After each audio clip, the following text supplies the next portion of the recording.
Hello everybody, welcome back to another in my series where I count down my 100 favorite albums. Again, as always, this is purely opinionated. There's no rhyme or reason other than the fact that they're my favorite albums.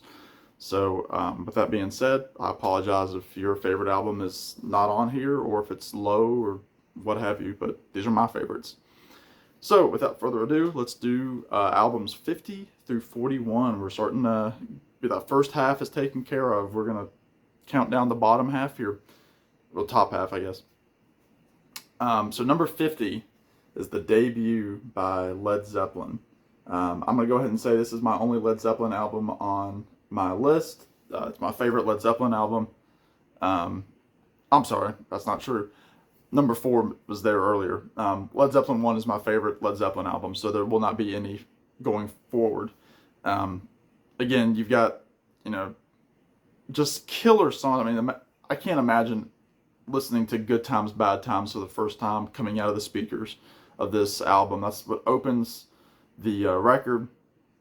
And then you get into the old Babe, I'm Gonna Leave You, just with that killer vocal from Robert Plant. Dazed and Confused is on here. Communication Breakdown. It's just one of the greatest debuts of all time, and it's number 50 for me.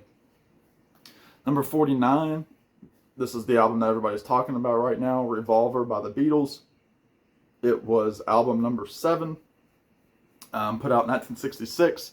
Obviously, this is kind of what I say the transition album, the full-on transition album from the innocence of the Beatles to the psychedelic Beatles, especially with the closing track, Tomorrow Never Knows.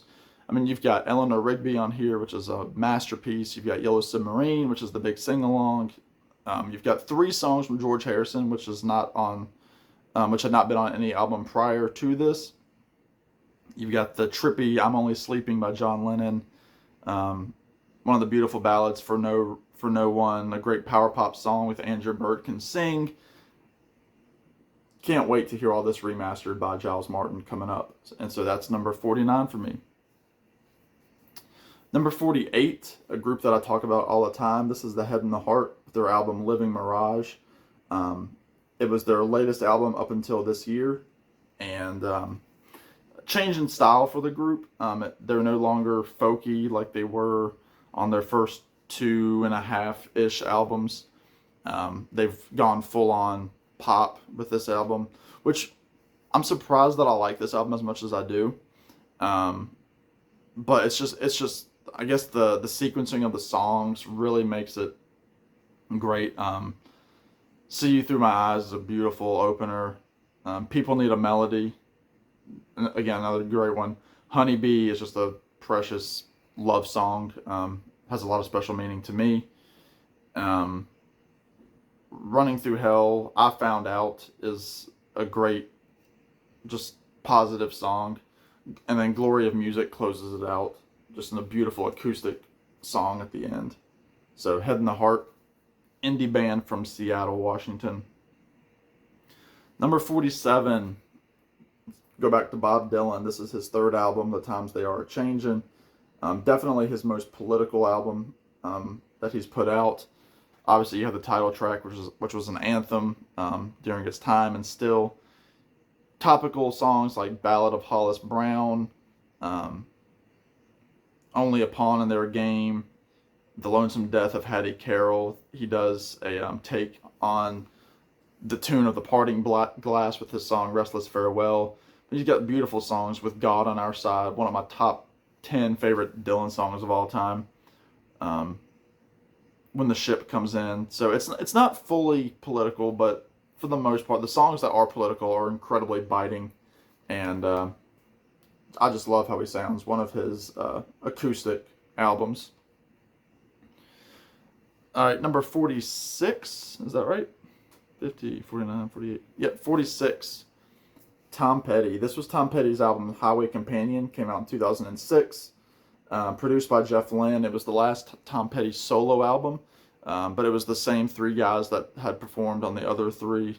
Well, on the album Full Moon Fever, it's produced by Jeff Lynne of Electric Light Orchestra and the Traveling Wilburys, and then you've got Tom's right-hand man, Mike Campbell, and It's kind of a good mix between the Wildflowers album, which was produced by Rick Rubin, and then Full Moon Fever.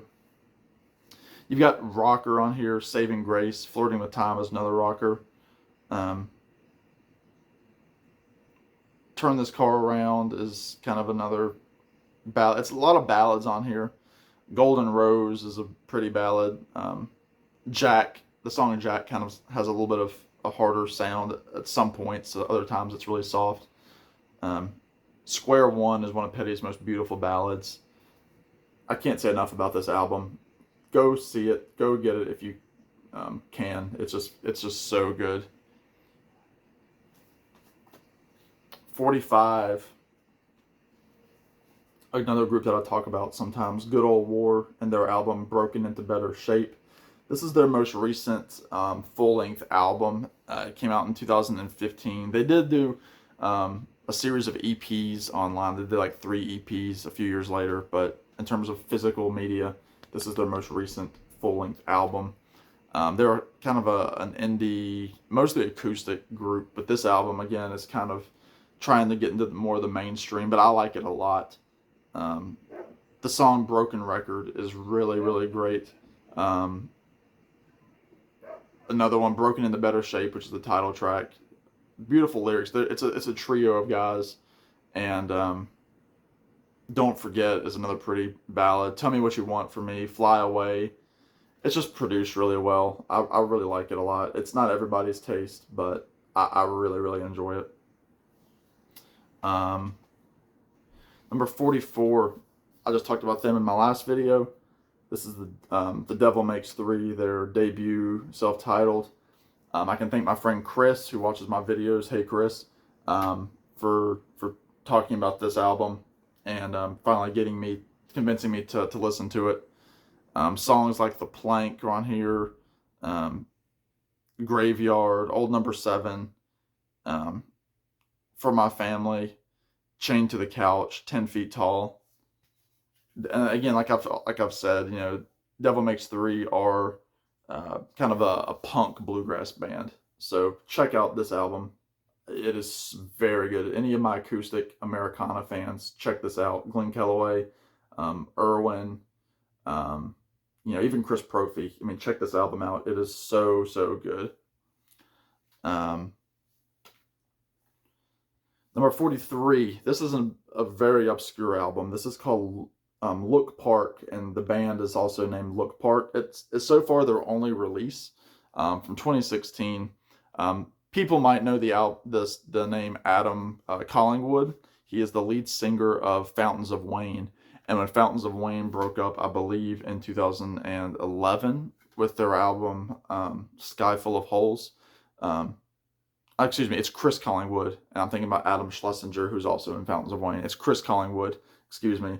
This is essentially his solo project. And it's essentially a Fountains of Wayne album, kind of going in line with the direction that they were heading.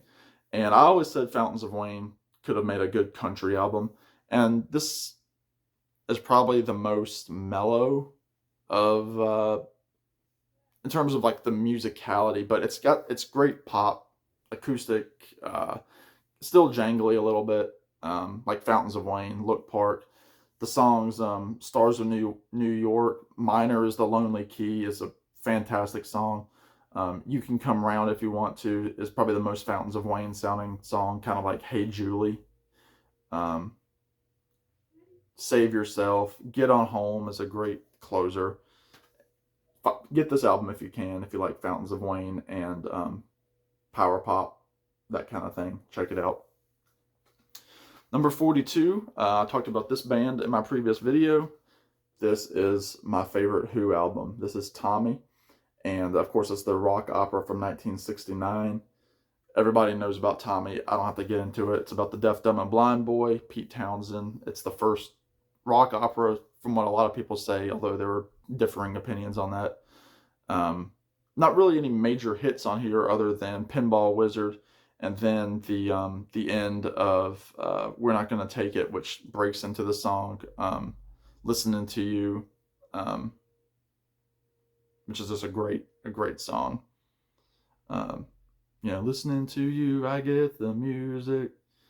Um, I mean, what can you say? It's brilliant. I think it's just an incredibly brilliant album, and the Who are top of their game. This Roger Daltrey singing, Entwistle's bass playing, Townsend strumming, Keith Moon drumming. It's just a perfect record to me. It's just perfect. But it's not number one. Number 41, Shot of Love by Bob Dylan. This is the last of his gospel trilogy. It has my favorite Bob Dylan song on it, which is Every Grain of Sand. And I hated putting this album so low, but I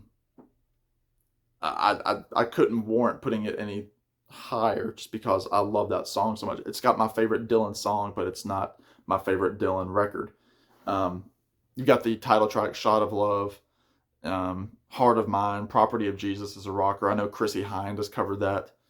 Obviously, Every Grain of Sand. But then you also have some non-gospel songs like Lenny Bruce, Water Down Love, The Groom Still Waiting at the Altar, In the Summertime. It's Dylan's in perfect voice, and it was a great start to the 80s for him with this release. So Shot of Love is number 41. So thank you all so much for watching. Please subscribe if you haven't already. I really would like to get to 550, maybe get to 600 by the end of the year. So yeah, in the meantime, let me know, comment, all that good stuff, what you think, and I'll see you on the next one. Y'all be good. Take care.